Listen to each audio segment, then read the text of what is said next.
अगर आप भी चाहते हैं बिट्टू मलंगिया इंटरटेनमेंट का ऑडियो वीडियो सबसे पहले आप तक पहुंचे, तो लाल बटन को दबाकर चैनल को सब्सक्राइब करें और बेल आइकन दबाना ना भूलें।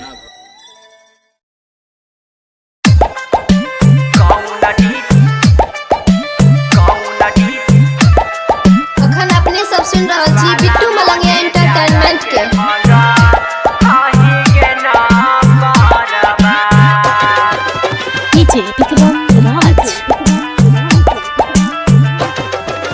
देखे तू जाही गे छौरी अलै हे गे बारतिया।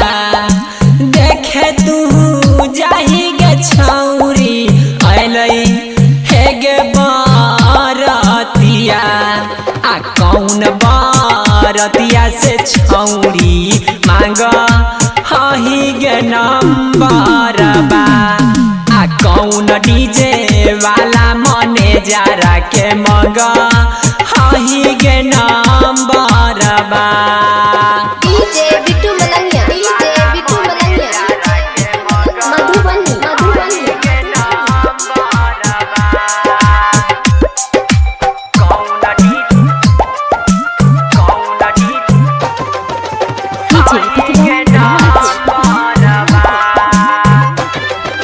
सखिया सहेली संग तू खूबे बतिया बही। छौरा सबके देख के तू सीटी खूबे मारही।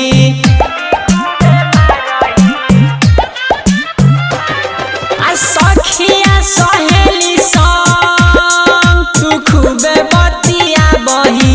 छौरा सबके देख के तू सीटी खूबे मारही। आ भाई बापा जनतौ गे छौरी तोहा रोगेला छनिया। आ भाई बापा जनतौ गे छौरी तोहा रोगेला छनिया। आ कौन बरतिया से छौरी मांगा हही गे नंबरवा। आ कौन डीजे वाला मने जरा के मंगा हही गे नंबरवा। DJ Bittu Malangiya, DJ Bittu Malangiya, Madhubani Madhubani.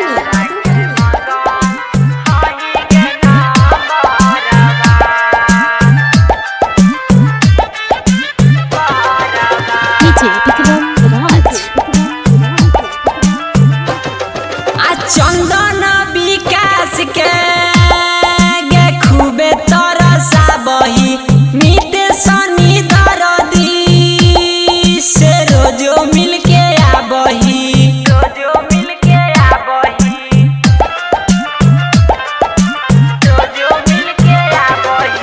चंदन विकास के गे खूबे तरसा बही।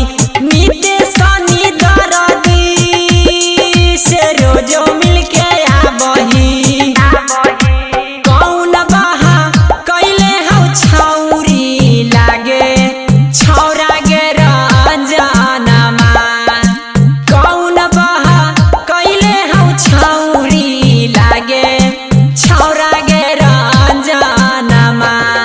आ कौन बारतिया से छौरी मांगा हही गे नंबरवा। आ कौन डीजे वाला मने जरा के मांगा हही गे नंबरवा। by Bittu Malangiya Entertainment।